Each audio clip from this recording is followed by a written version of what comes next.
So Wisconsin's getting a Buc-ee's. You set up Buc-ee's? Yes. I don't have that Yeah, here. What is it's a that? glorified. That's a glorified gas station. Jordan, Buc-ee's is like a gas station on frack. They have over 60 pumps at every Buc-ee's location. They have a Walmart supercenter size convenience store. They sell Yeah, clothing, they sell hunting stuff, they don't sell ammunition. They have all at a just gas station. yeah, all at a gas station. It's just so much. And their mascot is a beaver. One of my yard inflatables is a beaver with a Christmas hat for Christmas. On that house, I have Whataburger inflatables and a Buc-ee's inflatable. Oh dear Just God. all Texas out. That's great. Welcome to the Circus Catch. I'm always up for the challenge. Are you kidding me? Guess who called that one? I am dubbed the Houston player hater. I don't have time to believe. You got butthurt. What is he thinking? Is he the greatest of all time? It is like magic.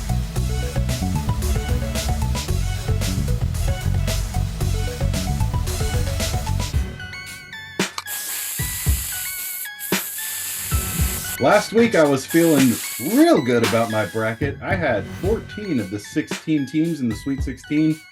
As my counterparts here know, that didn't last too long. I only had one going to the Elite Eight.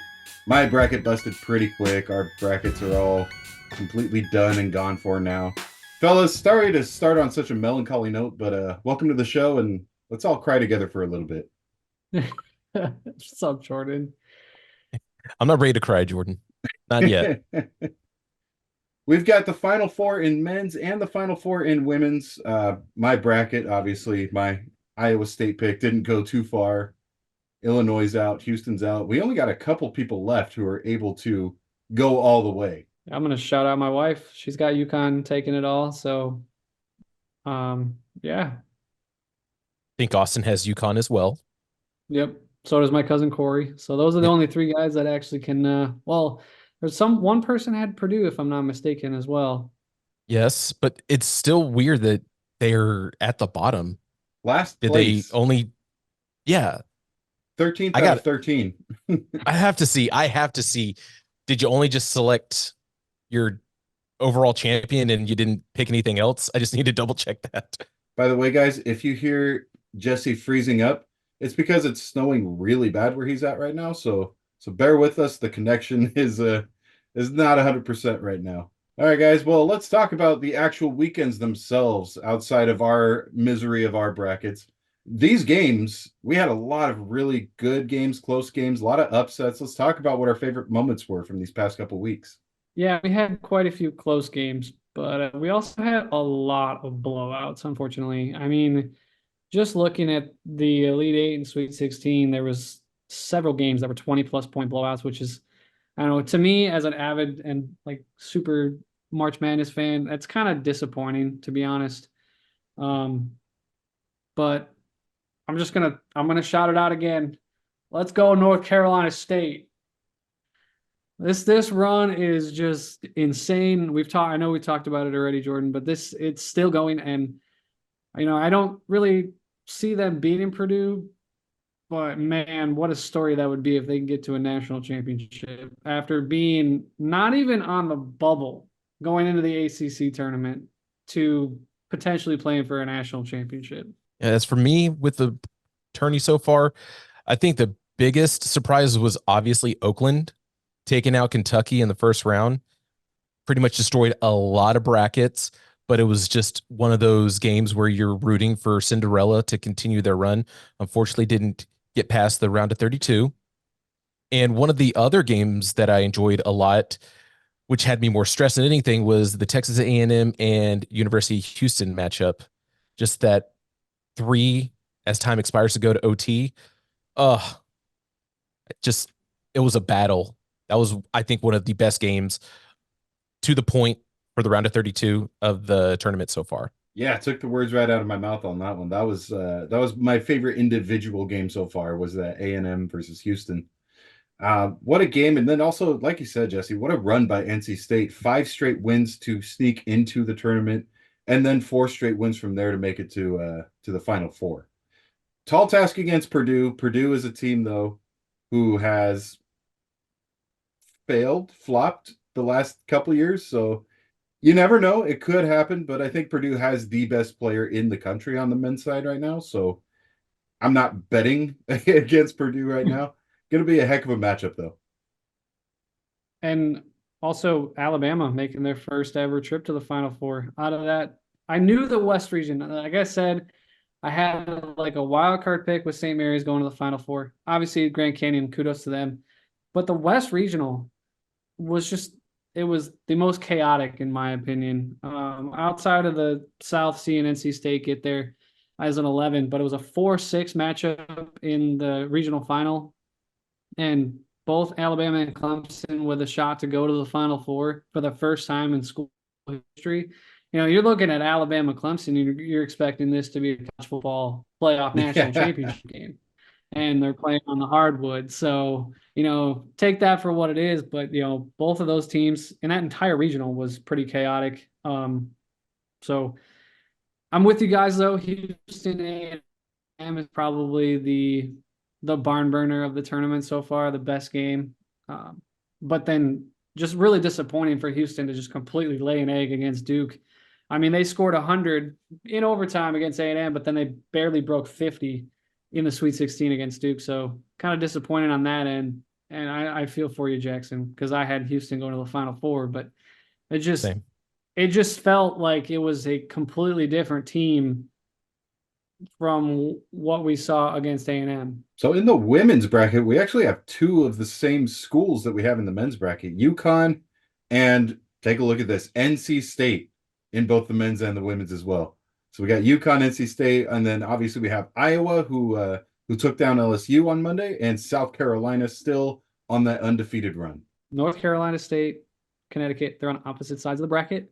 So we have a potential for them to meet in the national championship in both men's and women's basketball. That is unreal to even think about. However, both of them are running into the top two seeds that are left. Obviously, like you said, Jordan, South Carolina, undefeated run, and Iowa, who has the best player in the game, in Caitlin Clark. So I don't foresee it happening, but man, what a story that would be if it came to fruition. Just a side note real quick. I don't know if you guys saw this. I'm sure you did. Caitlin Clark got offered to play in Ice Cube's league, the Big Three. $5 million. $5 million offer. What a PR move, because I completely forgot the Big Three was a thing. Same here. But Yeah. getting a lot of publicity. Yeah. Talking about it. But you know that Caitlin Clark's going to be playing in the WNBA once this season's over. Mm-hmm. In endorsements alone, she's going to make more than $5 million next year. Well, she'll have to in endorsements because the WNBA's starting salaries are nothing compared to Right. what the NBA would or what Ice Cube's offer was for the Big Three. So Caitlin Clark's exposure in the WNBA is going to increase revenue and like ticket sales and stuff just tenfold right off the bat because she's such a generational talent on the women's side. Yeah, I agree with you, Jesse. I was going to even make that comment.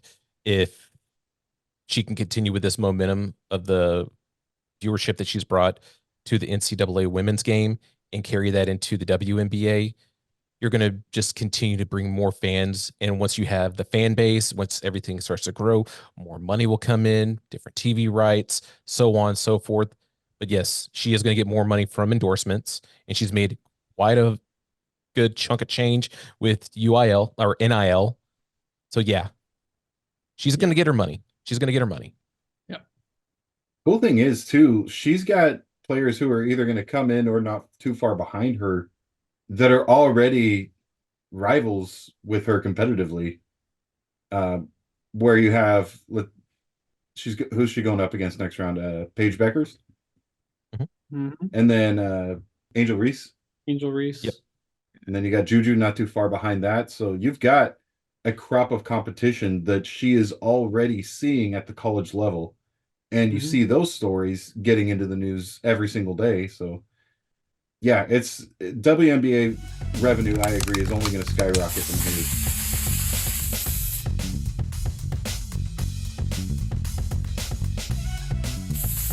Well, Jackson, I know one of your favorite players, Shohei Ohtani, is in the news right now for some things that I just wanted to see a reaction. Yeah. Shohei Ohtani has been in the news the last couple weeks because he is under investigation right now for allegedly betting on sports props. Money was taken out of his account by his former interpreter, Ipe Muzahara, who apparently or allegedly stole $4.5 million, and that was transferred to people that were owed money from his interpreter. The situation is very strange to me because Ohtani claims that he had no knowledge of the situation. My question is, first of all, how does an interpreter, somebody who has been hired by your organization, how does he have access to your bank account? Ding, ding, ding. That's my question. Yeah.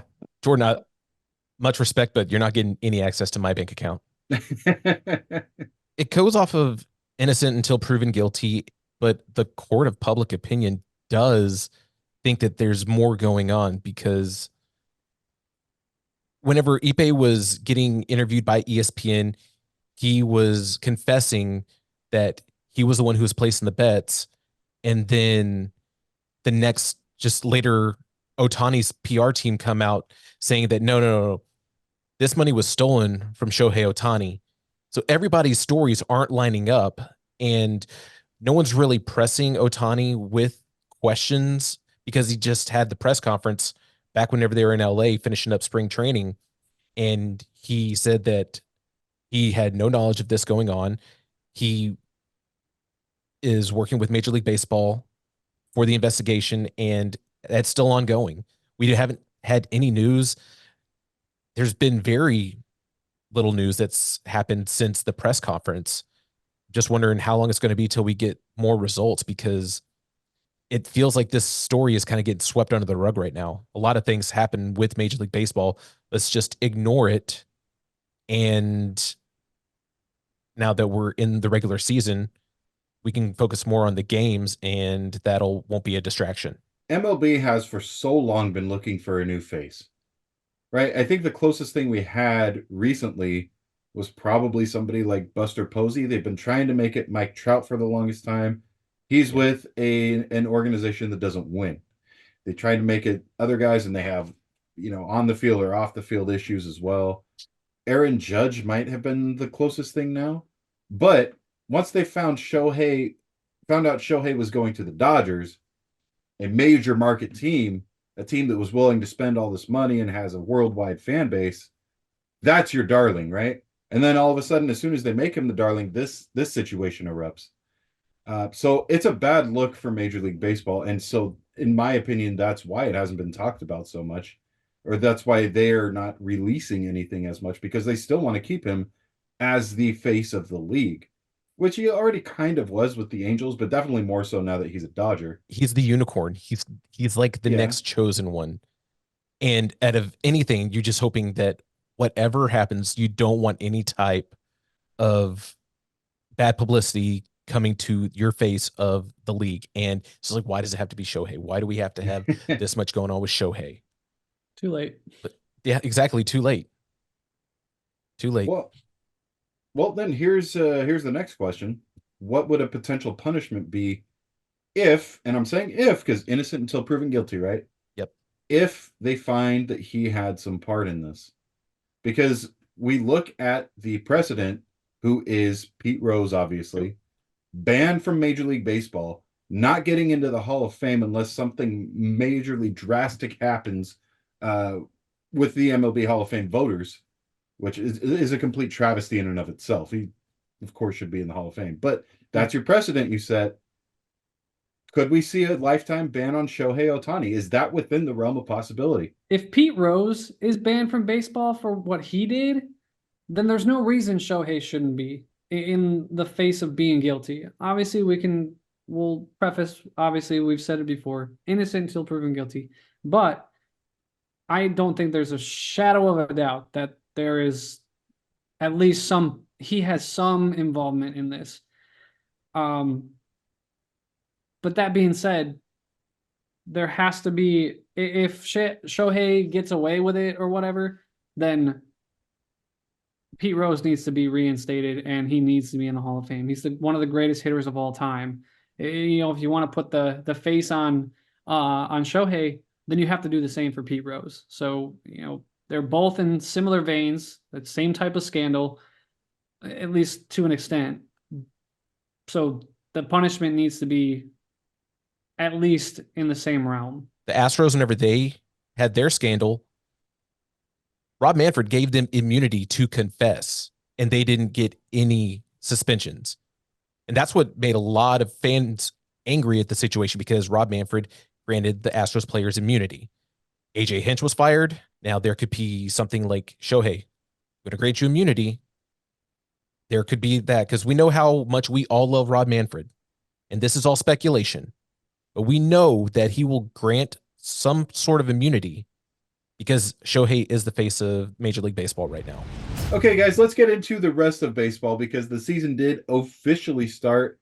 Every team has played at least one series. We're looking at a second series for most teams right now. And quite a bit has already happened. We have a few things that have never happened before, such as the earliest no-hitter in Major League Baseball history, and a few other stories as well that have broken. So, Jackson, I'll start with you. What is on your mind right now as far as the first week of baseball goes? Well, the Yankees are looking to be the real deal. If the Yankees do not back up the Brinks truck for Juan Soto, what are you doing? He's so young. You have him on 1 year right now after the trade from the Padres. I am glad that Juan Soto is out of the city of Houston because he made us miserable during the 2019 World Series. And now that he's in the American League, he is potentially looking like he's going to be the most valuable player for the American League. It's just ridiculous because the Yankees came into Houston and kicked their dog and left. They swept the reigning AL West champions. But last night, a 30-year-old pitcher on his 8th career start, Ronel Blanco, earned the 17th no-hitter for the Houston Astros franchise. And the crazy thing was Ronel Blanco signed with the Astros. Well, he was signed at the age of 22. And after 2 full seasons in AAA as a closer, Dana Brown, the new Astros general manager, decided, hey, let's move him as a starter. In his 8th start, under 60 innings, he finally gets his first complete game, and it's a no-hitter. Especially with Astros bullpen that is not doing so great right now. Starting pitching, they're still dealing with some injuries, but it was just one of those things where you just love to see just a random pitcher you don't know coming out and making history yet again. And this is, I believe, the 10th Dominican player to pitch a no-hitter in Major League Baseball, which is awesome. So one of the things that I really wanted to talk about was what happened in the 3rd inning on Thursday night in Phoenix.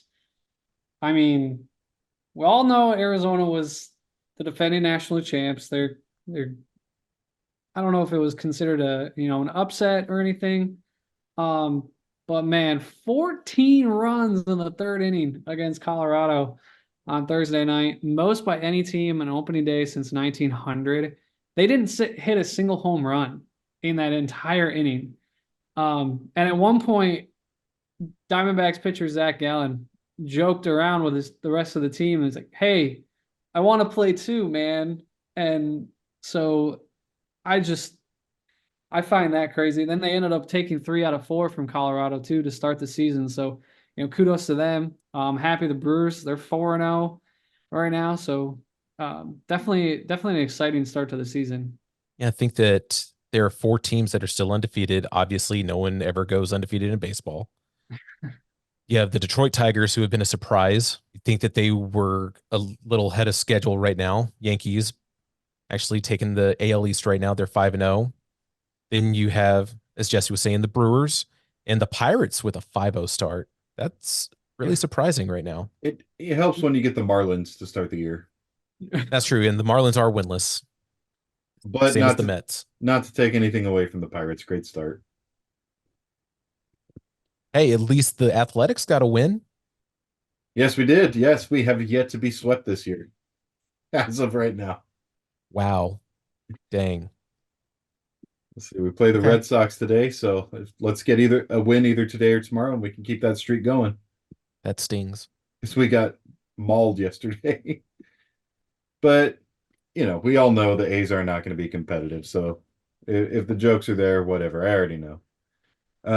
But I do want to talk about, as long as you guys are done, I do want to go off on a little diatribe about A's ownership. All right. So my Oakland Athletics, and we've already established they're not going to be competitive this year. They're not going to be competitive next year.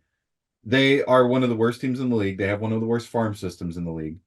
My personal opinion, that's being done on purpose, but I digress. The A's optioned Esteury Ruiz to AAA. And let me tell you a little bit about him, because if you don't know his name, he plays for Oakland, what can I say? But he led the American League last year in stolen bases, the entire American League. He hit super hot at the end of the year, and to start the year, he was batting .429, and he got optioned. I don't think I've ever heard of that happening before. And on top of that, Brent Rooker, our lone all-star from last year, has been delegated to the bench. So he's not in the starting lineup most nights. What would be going through their heads, you ask? Well, both of them wore wristbands that said Last Dive Bar on them. Last Dive Bar is a dive bar in the city of Oakland that is very openly anti-ownership. So let me tell you a little something about ownership real quick. They disabled comments on social media, Twitter, Instagram, Facebook, you name it. Nobody is allowed to comment on the A's page anymore because they were tired of hearing sell the team, sell the team, sell the team. So they're trying to silence A's fans, first of all, and now they're silencing A's players who are supporting the fans. I'm one of the few fans who is actually for a move to Vegas. I think it's great for the team. I think we're going to be able to have better stadium, better revenue, all that kind of stuff. And obviously you're going to have pushback when you leave a city, right? But to get so butthurt about it and to go this far where you're taking players out of the lineup for saying, yeah, ownership, you're wrong on this one. To disable comments so you don't have to hear over and over and over again what the fans are all thinking. I think, and this may be an unpopular opinion, but I think it's time for the MLBPA to get involved. I think we need to remove John Fisher and we need to remove Rob Manfred, because I guarantee you he's in on this as well. Sell the team if you can't put a quality product on the field. If you really don't care, if you just use it as, I own a major league sports team, there's my status symbol. Yeah, but what have you shown for it as your tenure as the owner? One of the richest owners in MLB, by the way. It's not like he needs the ownership of the Athletics to be have the status symbol. He's already a billionaire to begin with. So, what is he getting out of it? What is why the pettiness? I just don't understand, and I don't blame A's fans, Jordan, for boycotting this. Going to games at all anymore. It's just, it doesn't make any sense what he's trying to accomplish here. I just don't understand. It's World Series prediction time. We didn't get to this a couple weeks ago, so we'll go ahead and we'll do it here. Jesse, I want to start with you. Who do you think is going to the World Series, and who do you think is winning? I'm going all bias on this one and picking the Brewers. Not just because of the 4-0 start. Obviously, the way you start a season does not indicate how you're going to finish the season. Look at the Rays last year. But I commented on your post with the circus catch the other day on Facebook that I said the Brewers would beat Toronto in 7. That was obviously before Toronto got no hit with that lineup that they have by Houston. But yeah, I'm all in on this team. I'm really excited with the addition of Rhys Hoskins in the lineup. I did make that prediction before I really had an understanding and a grasp of the fact that Brandon Woodruff was going to be out for the season. So your opening day starter, your ace is not going to be there. So that I could see that hampering the Brewers over the course of the season. But I just really want to pull for this team to get to a World Series for the first time in my life. For the AL East, I'm going to think that the Yankees actually will win the AL East. I will say the Guardians will end up getting the Central, and I'm going to say the Rangers will actually win the AL West. Now the wild cards, I will see the Orioles make it. I will see the Astros and the Mariners. I don't want to use my bias that much, but until I can see the Astros, until this reign ends, I can see them back in the ALCS. And I could say that the Astros could make it to the World Series. Now, on the National League side of things, I have the Braves taking the East, the Brewers taking the Central, and obviously the Dodgers taking the West. I'm looking at the Phillies and the Diamondbacks and probably the Pirates if they keep this momentum going. But I will see the Braves make it to the World Series and potentially the Braves taking on the Astros yet again. Those are my predictions. The Pirates was a little bit of a shocker on that one, but I think the rest of them are pretty solid. Yeah. I could I see think if they're a fringe wild card team. I yeah, think the I could see Pirates that. have the, If you get hot in the pieces. if you get hot at the end of the year, because when the Nationals won in 19, like look at the Diamondbacks last year. They got hot at the right time. They carried that momentum into October. So I don't think that the NL West will get 4. I think that they could, but I would say that they would get 3 at least right now. I'm going to go ahead and put the Padres back in there. Diamondbacks and Dodgers coming out of that division. I think the Braves take the East without any sort of problem whatsoever. And I think in the Central, you've got both the Cubs and the Brewers who are going to come out of that division. I think the Cubs are going to surprise a lot of people this year. But my pick for World Series in the National League is going to be the Dodgers. A little bit of a chalky pick, but with the amount of money they spent, if they don't make the World Series, I think it is a disaster. I think that's how much they invested in that team. They have to get there. And I don't think I don't think that they're running away with it by any means. I think that them and the Braves are sort of 1A, 1B right now. So for them to spend that much money, they have to get there. So I think they have a little bit more pressure on them than anyone else in the National League right now. American League, a little bit different. It could go a lot of different ways. We obviously have seen the Yankees lineup popping early in the season, but Jesse's point, and we talked about it a little bit yesterday, do not overreact in April. So I think the Yankees and the Orioles make it out of that division. I think the Guardians make it out of their division as well. And I think it's pretty much going to be exactly how you said, Jackson. Then you got in the AL West, you got 3 teams who are probably going to make the playoffs in the Astros, Rangers, and the Mariners. Not sure who wins that division. It's going to be close again. But my team from the American League would be the Orioles, actually. They remind me a lot of the Oklahoma City Thunder, where they have a lot of young talent who's coming up and just killing it right now. Their farm system is one of the best, so they're going to be good for years to come. But I'm getting the Dodgers and Orioles in the World Series. I'm taking the Dodgers in 5 games in that one. I don't think their lineup is ready yet to compete in a 7-game series with a team like the Dodgers. So I say the Dodgers do win the World Series over the Orioles pretty handily. That's my prediction. We'll see how it goes. You know, part of it also may depend on whether or not Shohei Ohtani is available for the playoffs. There's a chance he might not be in the league at that point. If everything comes to fruition, and if they keep that precedent of Pete Rose, who knows?